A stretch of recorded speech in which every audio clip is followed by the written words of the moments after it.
السلام علیکم ورحمۃ اللہ وبرکاتہ۔ بسم اللہ الرحمن الرحیم۔ شفاعت واجب ہو جائے گی۔ صحیح بخاری حدیث نمبر 4719۔ رسول اللہ صلی اللہ علیہ وسلم نے ارشاد فرمایا، جس شخص نے اذان سننے کے بعد یہ دعا پڑھی اس کے لیے روز قیامت میری شفاعت واجب ہو گئی، اور وہ دعا یہ ہے: اللهم رب هذه الدعوة التامة والصلاة القائمة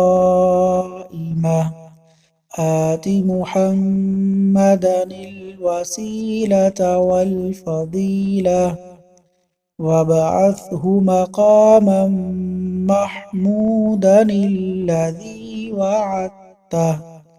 اللہ تبارک و تعالیٰ سے دعا ہے کہ اللہ تعالیٰ روز قیامت نبی کریم صلی اللہ علیہ وسلم کی شفاعت نصیب فرمائیں۔ آمین یا رب العالمین۔